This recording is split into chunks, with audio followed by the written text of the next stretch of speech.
welcome Mr. Chong, CEO GETS, to share his viewpoint on the topic, how blockchain will revolutionize logistics. Good afternoon, Mr. Chong. Thank you. Good afternoon, Mr. Bancha. Thank you so much for your... Have a good day. Yeah, good day to everyone here. Thank you so much for your time and your contribution. So I give this floor for you, please. Sure. Thank you so much. So I will, in the next few minutes, be sharing with you about our company's understanding and experience in leveraging on blockchain for the trade and logistics space. So blockchain has been one of the most talked about technology. I think Mr. Bancha has been talking about it just now too, about how blockchain is now hanging on almost everyone's mouth when we talk about the new technology trend. And definitely this is not surprising because we are really expecting lots of investments going into this application of blockchain in different industries. In fact, this trend is sweeping across a very diverse set of concerns and issues from the government sector to the business segments. And there are a lot of studies that talk about the possibility of almost $16 billion of US dollars going into this segment. So definitely it is a topic of interest to many people, I can imagine. And I think what is driving this interest in blockchain, especially in our space of trade and logistics and supply chain, is because the world is somehow getting more and more interconnected, whether we like it or not. Although there are, of course, talk about countries going more regional rather than global, there are still, it means a lot of cross-border transactions that will be happening. And when there are more and more cross-border transactions, that means you can expect a lot more stakeholders being involved. And these stakeholders are now coming from different countries. And with more stakeholders involved, you can expect more volumes of data being created. You can expect more different sets of documents being exchanged. You can also think about more processes of different sorts from different countries, different industries, having to somehow interact and interface. And beyond that, there will also be a rising concern of the governance about the security of the data, the security of the transactions. So all this is not the only part. It's not the only story. It's not the full story. The fuller story is that layering on all these business-related trade complexities is the government level. Because in order for trade to happen between two countries, the government and statutory regimes play a very, very significant role. In fact, in many countries, in order for any cargo to move across the border, it might need to involve the clearance of an average of 15 government agencies, and sometimes as high as 40. So you can just imagine the complexity, right? At business level, at cross-border level, and at the government level. And if you think about these complexities, what really would trouble a lot of us is that how are we going to start trusting the kind of documents, the data, and even the parties that we're dealing with this explosion of activities that are happening in our sector? We are very concerned because traditionally, I think most of us only trust who we know, what we see, what we can touch. Things that people who we do not know, companies that we do not know, we tend not to want to work with. If we do not want to work with them or we do not trust them enough, we do not want to share documents with them. We do not even trust the data they're providing us. So there are actually a lot of, in a sense, bottlenecks and barriers for cross-border trade to happen really seamlessly. In order for us to build trust without seeing and touching and knowing the other party, we will generally layer with a lot of additional processes to protect our respective interests. So it will only become more and more complicated. And I think blockchain is the technology that we can leverage on to help us address this question of trust, which is really inherent in this entire web of cross-border trade and logistics activities. The key proposition of blockchain really is in engendering trust between parties. And more importantly, it's about the underlying transactions. In fact, if applied correctly, it doesn't matter whether you know or you do not know the other party involved. What you need to know is the transaction that you are interacting with that party on can be trusted. That is more important, right?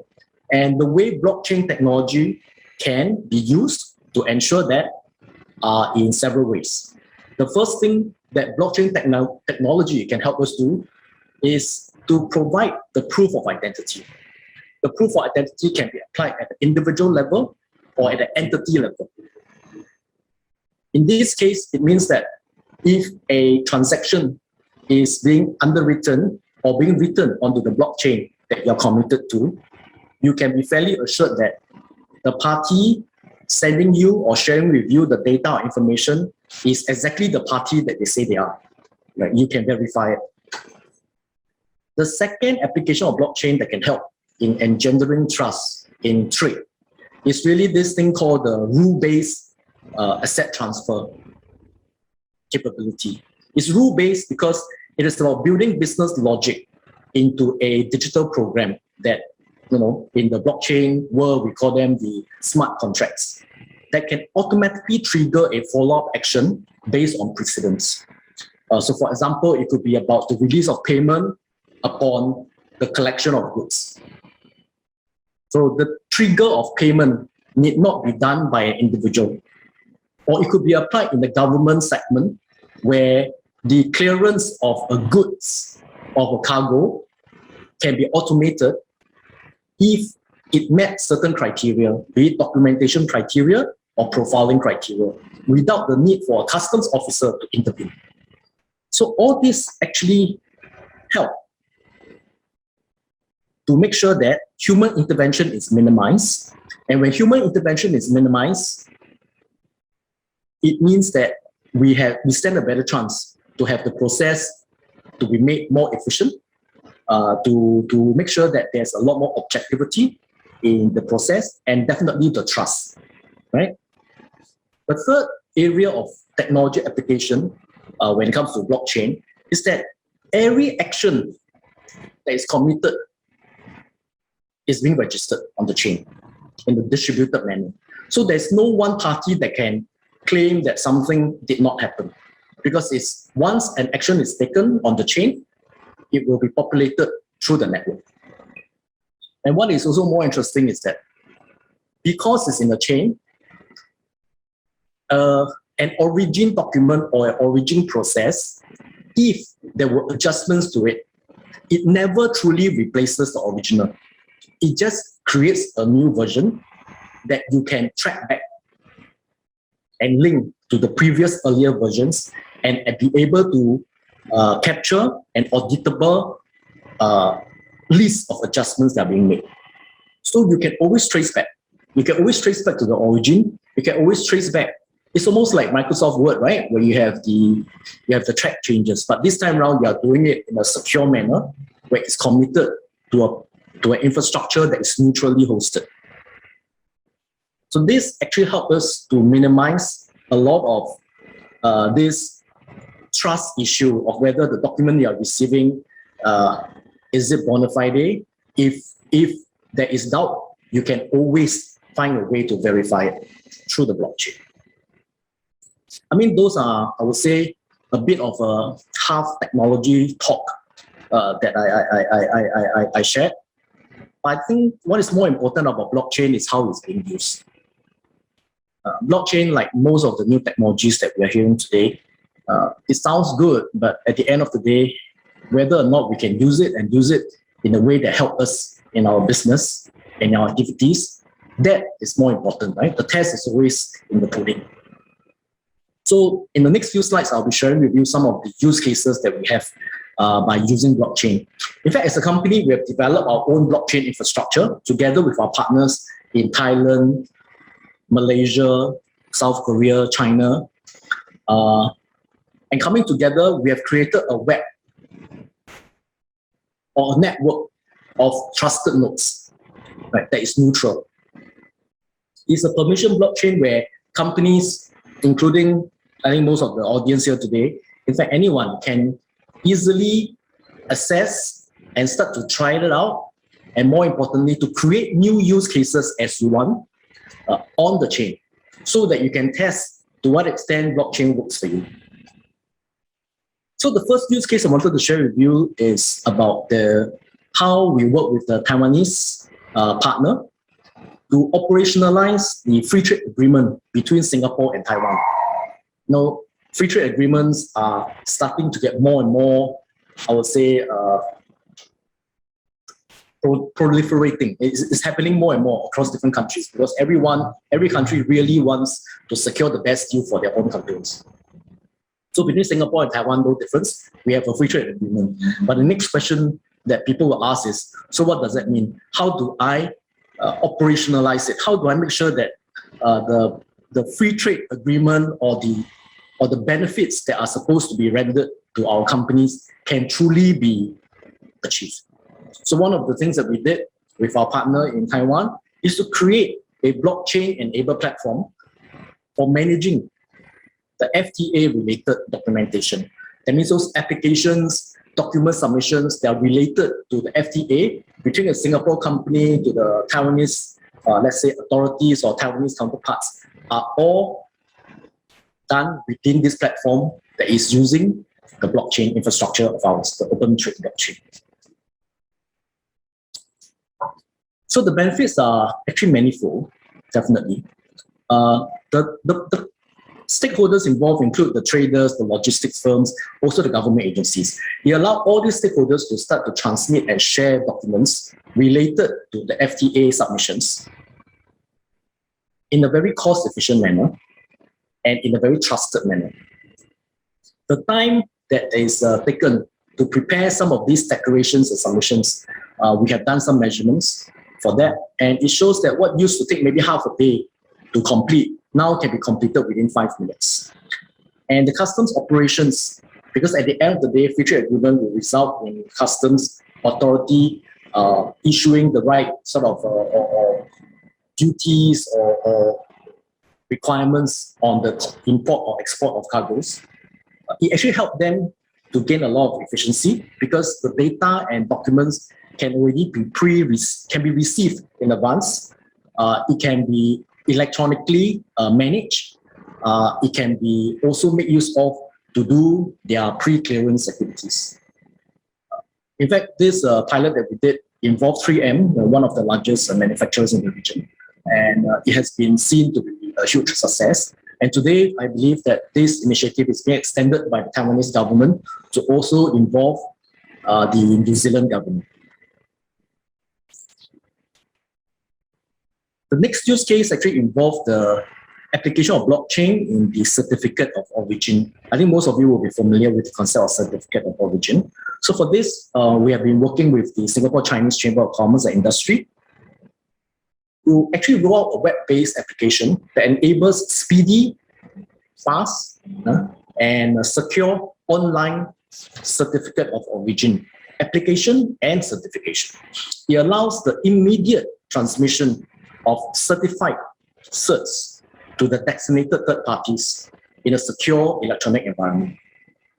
So all this need for courier, for postage, waiting for approval, waiting to receive from your counterparts the right or the certified cert of origin are days of the past, right? Are things of the past. Today, all this can be electronically managed and it can be done in a secure way. In fact, when the receiving party receive the certificate of origin, they also have a facility online to verify that this is the actual copy or it is the right copy issued by the Singapore Chamber of Commerce and Industry. So once again, the benefits are shown to be manifold about productivity improvement, efficiency improvement. The cost has definitely been brought down because there are a lot less actual manual documentation involved. And the data that's being used are now highly secured. No one can really tamper with it. In fact, the data can be reused and reused in many different ways. In certain countries or in certain regimes, the certificate of origins are important documents to be submitted as part of, let's say, financing. right? So all this can actually be stringed up quite efficiently. The third use case that we have for the blockchain, for the use of blockchain technology, is really in financing. Our company actually rolled out a trade financing service sometime middle of last year in response to the COVID situation, so that we can really help small and medium-sized companies to weather the COVID situation. Because a lot of small and medium-sized companies do not have very good access to financing. And one of the main reasons is that the current financing schemes in most countries would still, are still based on the traditional KYBs, very much based on the P&L, very much based on whether the applicant has a prior relationship with the bank. But for our financing service, the one that we roll out, we have done away with all that. Our financing service is solely based on the transaction.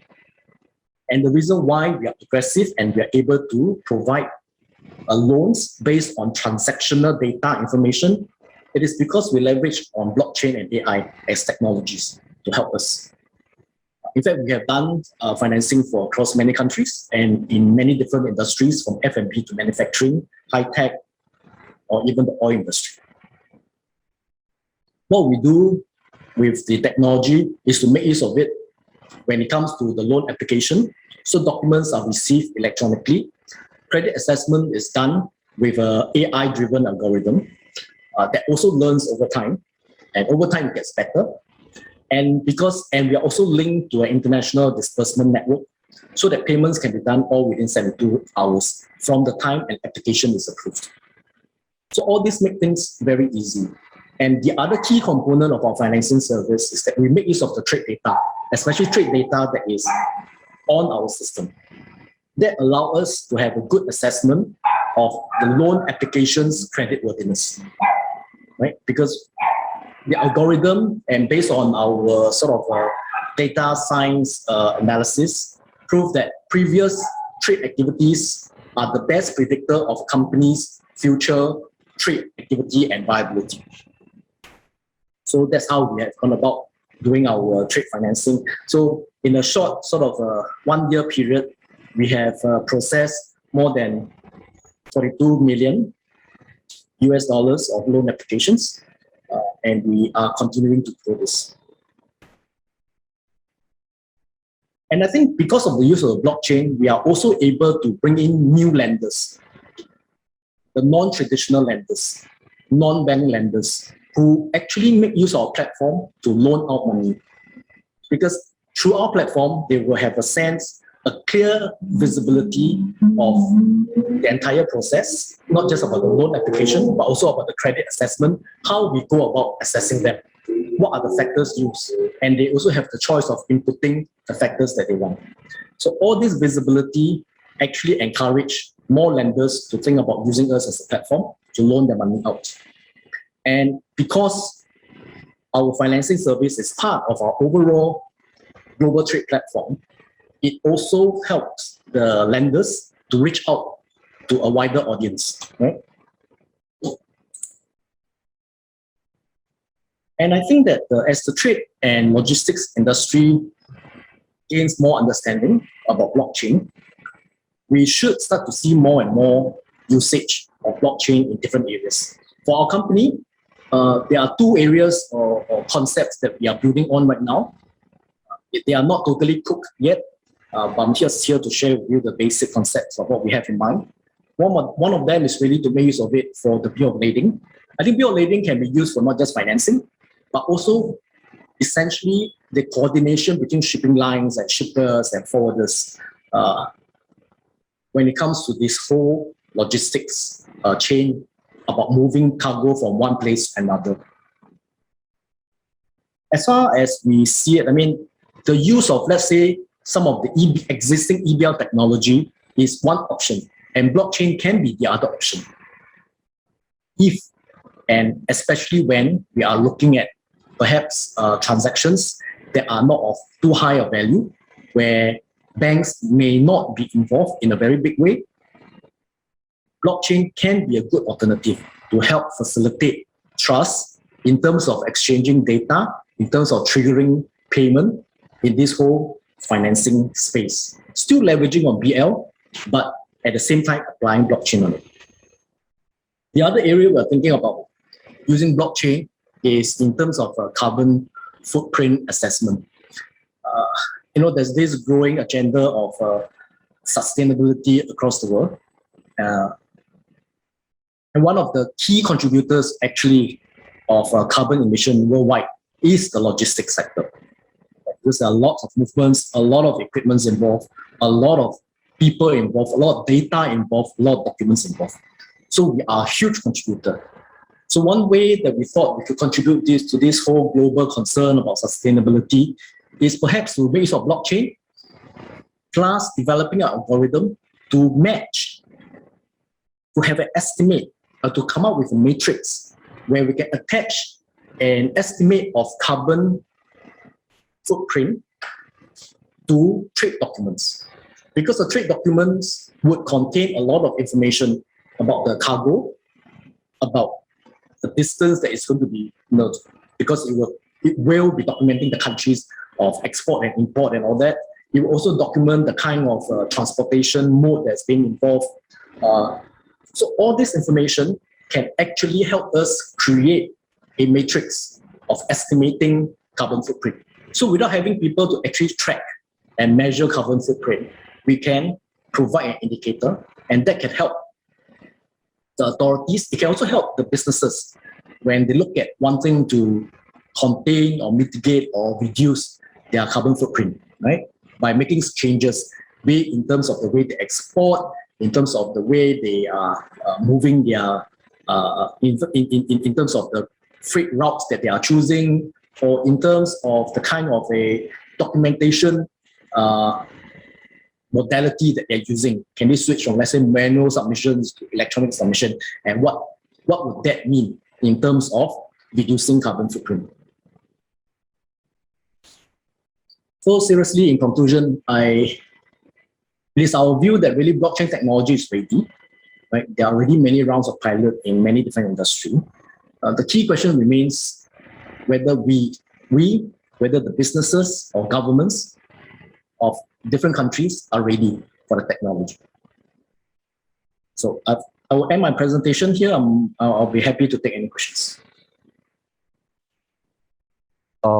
Thank you so much for your contribution and your information in terms of this topic. As I told my audience that it's very amazing and very interesting when we talk about blockchain technology, and you deliver all of the content is very useful and insightful in many questions that come up from the floor. But I group the question that, may I start with the first question that, could you share any benefits of adapting blockchain in your firm? For us, it is about the value that we can create for our customers. The reason why we started to on this whole blockchain journey and creating this open trade blockchain infrastructure with our partners in Malaysia, Thailand, South Korea, China, is because we believe that if we truly want to have a very seamless trade and logistics ecosystem in our region, we need to have a trust built into the way our communities are interacting with each other. So I think the greatest value that we see is that blockchain can contribute to that. It can help to, in a sense, minimize human intervention. It can help to allow our companies to try out the more and more digital services with a peace of mind. Because in our experience, there are companies who feels like, it's very difficult for them to think about using the digital services because they are not sure what happens to their data. Right? Will it be compromised? Will it be shared? But with the use of blockchain, I think they can have a peace of mind. To me, I think that is the greatest value. I see, right. But for the next question is that, could you share a practical ways to adapt blockchain in the age of COVID-19 pandemic? Okay, I think whether or not there is a COVID-19, there are practical ways. And I think practical ways are becoming more and more accessible now. For example, if a company truly wants to think about using blockchain to do something simple, let's say to make the issuing of their invoices a lot more secure, let's say, they can do it today, and they can do it cheaply. You can look at the service providers out there, and Open Trade Blockchain, the one that we are running with our partners in all these countries in this region, can be potentially a infrastructure that any company can hop in and start to try and to use. In the past, a lot of technology adoption in a sense, have very high barrier of entry because it's very expensive to use new technology. But today, when you talk about blockchain, I don't think it necessarily need to be expensive. If a company wants to develop their own blockchain infrastructure from scratch, of course it's expensive, but you do not need to.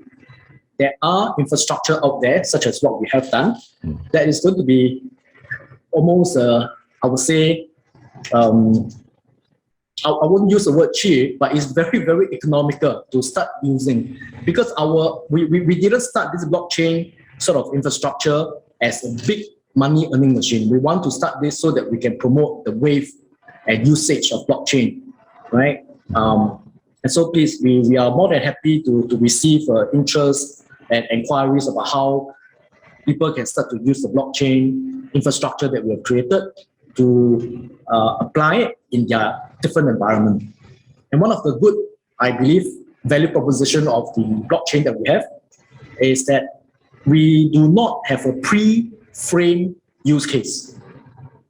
We provide you the basic infrastructure of how do you, let's say, hash your data, how do you store your data, how do you transfer your data. Beyond that, the processes, the partners you can bring in is all up to you. Right? So, which is why I start off by saying a company can come in and start using the blockchain by doing something simple with it. A simple thing would be, how do I secure my invoices?